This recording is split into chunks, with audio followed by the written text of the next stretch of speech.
Yang pertama, saya ucapkan terima kasih kepada semua anggota KIR yang terus mendoakan dan mendukung pelayanan Verbum Veritatis, khususnya dalam pergumulan pelayanan yang baru, memulai STT RAI di Batam.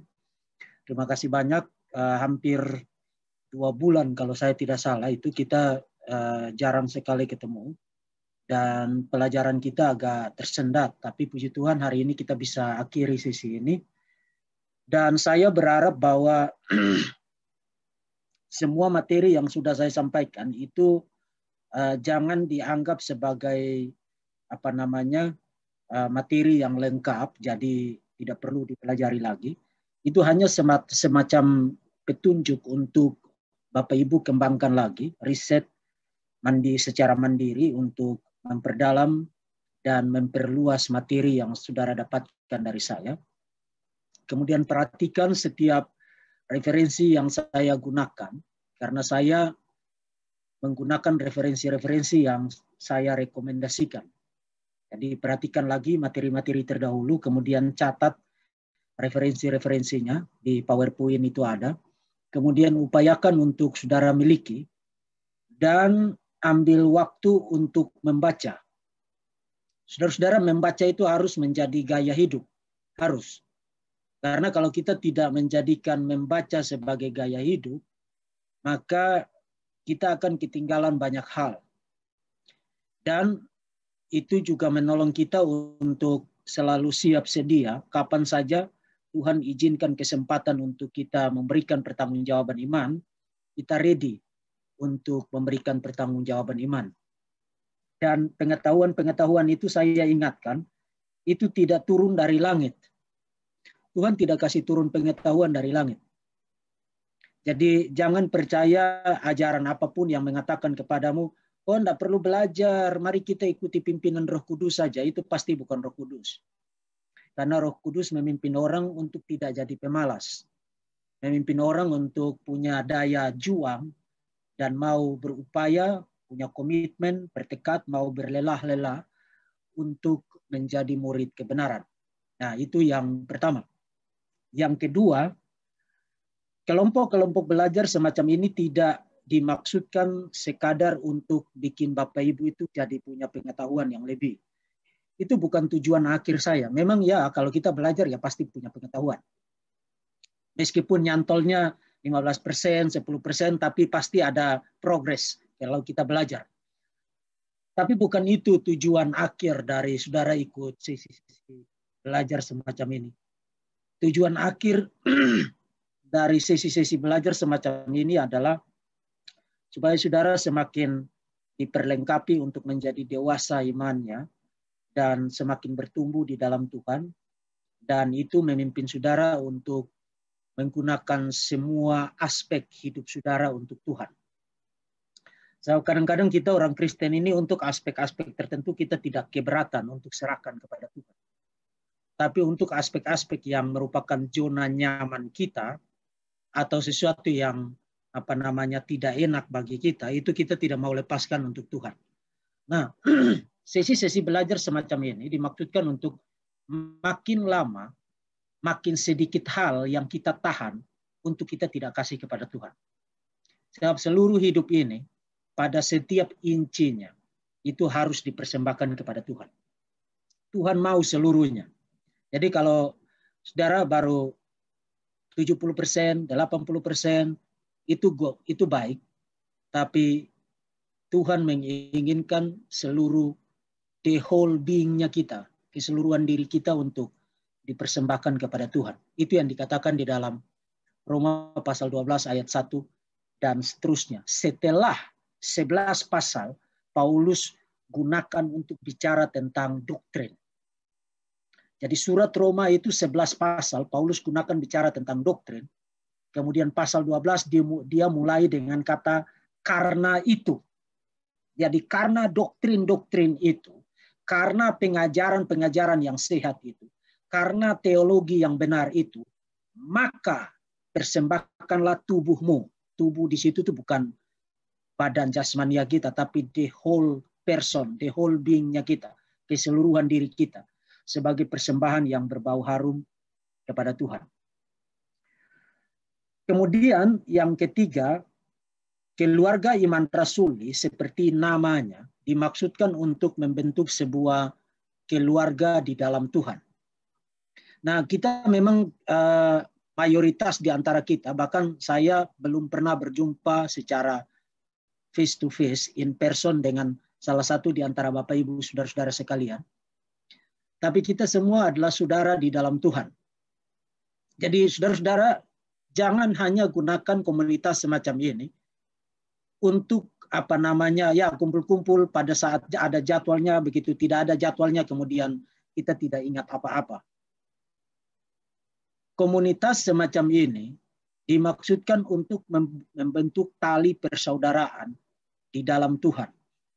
Di dalam salah satu sisi kuliah saya jelaskan tentang bagaimana komunitas Qumran membentuk satu keluarga iman, community of faith, yaitu mereka membangun kekerabatan berdasarkan apa yang disebut dengan fictive kinship. Nah, bukan berarti satu kekerabatan yang tidak nyata, fiktif, tapi itu istilah yang berarti mereka membangun kekerabatan bukan berdasarkan hubungan darah, bukan berdasarkan hubungan kekeluargaan, bukan berdasarkan hubungan sosial, bukan berdasarkan hubungan politik, bukan berdasarkan hubungan kenegaraan kita karena kita sama-sama orang Indonesia, tapi berdasarkan iman. Jadi kalau saudara-saudara sekalian yang ada di dalam keluarga iman rasuli percaya kepada Tuhan yang sama, Allah Tritunggal, Alkitab yang sama, Perjanjian Lama, Perjanjian Baru adalah firman Tuhan, Yesus Kristus yang sama, Yesus Kristus adalah anak Allah yang menjadi manusia dan juru selamat satu-satunya, percaya kepada Roh Kudus yang sama, satu-satunya Roh Allah yang mengerjakan, mengaplikasikan keselamatan bagi kita, bahkan berdiam di dalam diri kita. Kalau saudara punya iman semacam itu, maka meskipun saya belum pernah berjumpa dengan saudara-saudara adalah saudara saya. Nah, saya ingin semua orang yang ada di KIR, termasuk para admin, itu punya mentality semacam itu, mentalitas teologis semacam itu. Sebab apa gunanya kita kumpul-kumpul begini, tapi kemudian kita tidak menciptakan satu relasi spiritual yang solid di dalam Tuhan. Nah, menciptakan relasi spiritual semacam itu punya implikasi yang sangat besar. Punya implikasi yang sangat besar. Itu berarti kita harus saling mendoakan, saling mendukung, saling menopang, saling mengevaluasi, saling menghibur dan lain sebagainya. Layaknya sebuah keluarga. Jadi mungkin Bapak Ibu yang di Papua atau di Australia atau di Malaysia atau di Sumatera Utara atau di Kupang atau di Jakarta, di Jawa, dimanapun kita belum pernah berjumpa satu sama lain. Tapi Bapak Ibu saudara-saudara sekalian, kita semua adalah saudara di dalam Tuhan. Jadi ini yang harus kita ingat. Ini yang harus kita ingat. Sebab hal-hal basic semacam inilah yang mayoritas orang lihat. Sebelum orang lihat tentang apa yang ada di dalam kepala kita, yang pertama kali orang lihat adalah bagaimana kita hidup. Jadi meskipun ini satu komunitas virtual, tapi komunitas virtual ini tidak boleh berhenti semata-mata pada satu relasi yang tidak nyata. Tapi harus menjadi nyata dalam satu hubungan kekerabatan spiritual, satu hubungan kekeluargaan spiritual yang solid atas dasar firman Tuhan. Saya ingin kita semua yang ada di keluarga iman rasuli, para admin bagi yang belum bisa berkesempatan ikut sesi ini, tolong putar lagi sesi ini supaya mereka ikuti arahan ini. Jadi semua punya mentalitas teologis yang sama kalau mau join dengan keluarga iman rasuli. Yang berikut, Bapak Ibu yang sudah ada di keluarga iman rasuli, saya percaya Bapak Ibu diberkati dengan pengajaran-pengajaran yang ada di dalam setiap sisi yang ada. Nah, kalau saudara diberkati melalui pengajaran-pengajaran ini, saudara diharapkan untuk ikut mengajak orang lain untuk ada di sini. Jadi jatuh bangunnya keluarga iman rasuli atau komunitas ini itu bukan semata-mata terletak pada saya dan para admin di sini. Kami hanya segelintir orang. Tapi jatuh bangunnya komunitas keluarga iman rasuli ada di pundak setiap individu yang bergabung di dalam keluarga iman rasuli. Sebab ingat bahwa tugas dari seorang Kristen itu bukan hanya mengerti firman Tuhan, bukan hanya mengajarkan firman Tuhan, tapi juga multiplikasi, pelipat gandaan. Jadi kalau saudara mendapatkan berkat spiritual, berkat teologis melalui keluarga iman rasuli, jangan tahan berkat itu bagi diri sendiri. Jangan menjadi orang Kristen yang egois. Bagikan itu dengan orang lain. Dengan keluarga, dengan suami, dengan istri, dengan anak-anak, dengan paman, dengan bibi, orang-orang yang kita kenal. Supaya semakin banyak orang bergabung dengan keluarga iman rasuli. Itu yang saya harapkan dari kita sekalian. Supaya melalui keaktifan kita sekalian, keluarga iman rasuli menjadi satu komunitas yang memberi dampak besar kepada dunia ini. Bukan hanya di Indonesia, tapi kepada dunia ini. So, kalau kita mau berdampak, kita tidak boleh duduk dan bermalas-malasan. Dan tidak ada orang Kristen sejati yang menahan berkat spiritual itu bagi dirinya sendiri. Berkat itu harus disalurkan melalui proaktif mengajak orang-orang yang kita kenal untuk bergabung bersama dengan keluarga iman rasuli. Lalu yang terakhir terkait dengan STT RAI dan juga kontinuasi keberlanjutan dari keluarga iman rasuli.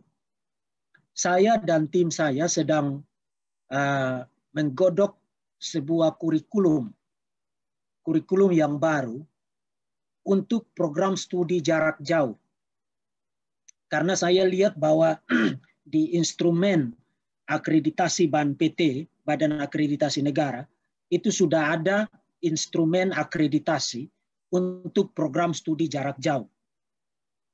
Nah, hanya masalahnya adalah di Juknis, petunjuk teknis 159 tahun 2001 dari Kemenak, dari Dirjen Dinas Kristen Protestan, itu memang belum ada juknisnya. Belum ada juknisnya. Tapi saya berharap bahwa dengan kurikulum yang sedang kami godok ini, dan itu tidak sebentar memang, harus butuh waktu karena merancang kurikulum itu orang harus bukan hanya tahu tentang mata kuliah apa yang harus dikeluarkan, tapi juga ini program studi akan jadi apa ke depan. 5 tahun, 10 tahun ke depan akan jadi apa. Jadi pandangannya itu bukan hanya sekarang, tapi 5, 10, 20 tahun ke depan akan jadi apa. Kurikulum itu adalah cerminan dari lulusan macam apa yang nanti kita mau hasilkan. Jadi kalau kita berharap mau hasilkan lulusan macam apa, dengan kompetensi apa, dengan capaian pembelajaran apa, itu kita bisa capai kalau kurikulumnya mendukung untuk mencapai visi itu. Jadi ini satu pekerjaan yang tidak bisa cepat, tapi sedang saya godok bersama dengan tim saya supaya Bapak Ibu saudara-saudara yang ikut keluarga iman rasuli belajar online ini tidak hanya sekadar dapat sertifikat, tapi pemerintah mengakui itu dan melegalkan itu dengan memberikan gelar akademik dan memberikan ijazah. Tentu saja ketentuan dan syarat itu berlaku. Tapi secara umum saya sedang memperjuangkan itu sekarang sebagai wujud tanggung jawab dan ucapan terima kasih saya untuk semua dukungan, doa, dan lain sebagainya dari saudara-saudara sekalian.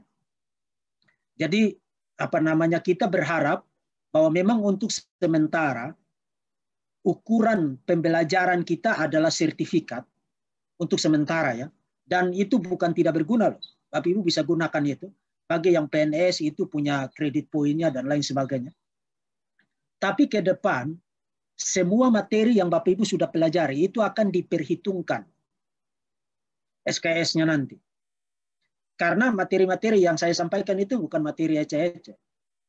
Dan mayoritas diantaranya Bapak Ibu tidak dapatkan begitu saja dari orang lain tanpa membayar. Jadi doakan supaya program studi jarak jauh ini kurikulumnya bisa segera jadi. Saya targetkan 3 sampai dengan 4 bulan. Itu bisa jadi. Kemudian kami akan usulkan kepada Pak Dirjen, kepada Dikti melalui Dirjen, karena semua STT itu sebenarnya ada di 2 payung. Ya. Ada di payung besarnya adalah Dikti. Sekarang itu Kemendikbud, tapi payung kecilnya adalah Dirjen Bimas Kristen Protestan. Jadi kita akan usulkan kepada Kemendikbud melalui Pak Dirjen. Nah, itulah sebabnya untuk akhir-akhir ini saya agak berhati-hati untuk tidak terlalu memberikan statement-statement yang berbatu-batu terkait dengan dunia pendidikan. Supaya itu tidak mempersulit ketika kita usulkan kepada Dirjen nanti. Nanti kalau izinnya sudah keluar, kita berbatu-batu lagi. Jadi kita pakai hikmat sedikit. Nah, jadi tolong doakan itu, karena saya ingin supaya Bapak Ibu saudara-saudara sekalian bisa mendapatkan semacam gelar akademik dan ijazah yang diakui oleh negara melalui kelompok belajar ini, meskipun rencana ini pasti tidak seperti kita membalik telapak tangan. Tapi upaya ke arah itu sedang sangat serius diupayakan. Dan saya sudah share ini kepada para admin, tapi saya rasa ini sudah saatnya saya bagikan kepada semua yang ikut kelas ini. Dan itu berarti Bapak Ibu bersyukur karena Bapak Ibu tidak harus tinggal di asrama saya yang berdebu-berdebu sekarang. Tidak harus antri makan yang ala kadarnya tiap-tiap hari, kerja praktis, bangun jam 5 pagi, ibadah, kemudian kerja praktis, studi mandiri, sampai tengah malam, tidur jamnya diatur, bangun jamnya diatur. Bapak Ibu tidak harus begitu kan?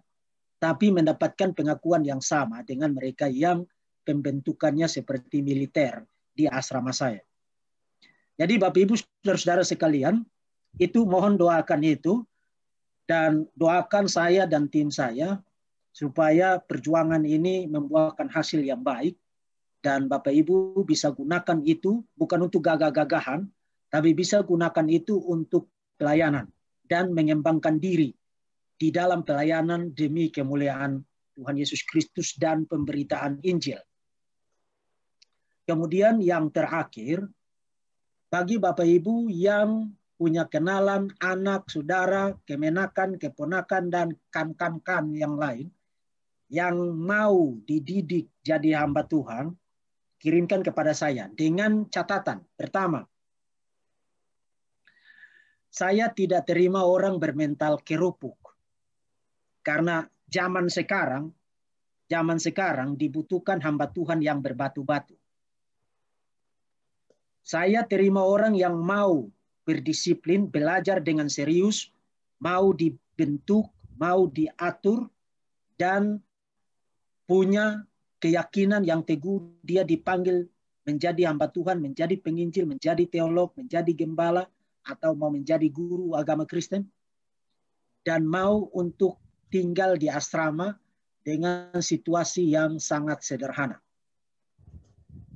Sebab pembentukan mengajar orang untuk punya pengetahuan itu jauh lebih gampang ketimbang membentuk karakternya. Saudara-saudara, memang sekarang itu banyak orang itu bisa sangat gampang mendapatkan gelar akademik. Itu bisa. Kenyataannya memang begitu. Termasuk gelar sarjana teologi dan lain sebagainya.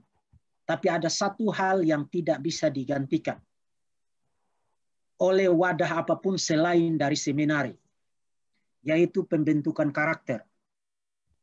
Pembentukan karakter itu ada di mana? Ketika tinggal di asrama. Saya ini tahun 1998, waktu tinggalkan Kupang pergi ke Jakarta, nyuci baju saja enggak tahu. Nyetrika aja enggak tahu. Ngurus diri sendiri aja enggak tahu. karena saya anak bungsu. Tapi begitu tinggal di asrama 5 tahun, mau tidak mau segala sesuatu harus urus sendiri. Bangun juga harus sesuai jam, makan juga harus sesuai jam, tidak boleh kapan saja kita ingin makan, kita makan. Dan makan dari jam berapa sampai menit ke berapa pun itu diatur. Karena kalau terlambat nanti kelasnya sudah dimulai. Jadi pembentukan semacam itu tidak bisa digantikan dengan apapun juga. Kalau Bapak Ibu mau, saudara-saudaramu, anakmu, kemenakan, keponakanmu jadi hamba Tuhan yang nanti di masa depan menjadi berkat bagi gereja dan bagi kekristenan, persembahkan dia kepada Tuhan, utus dia ke STT Rai, dan saya akan didik menjadi hamba Tuhan yang tangguh seperti Raja Wali. Yesus, Raja yang berbeda, bukan hanya berjanji, tapi rela mati. Yesus, Raja yang berbeda, aku makin jatuh cinta padamu.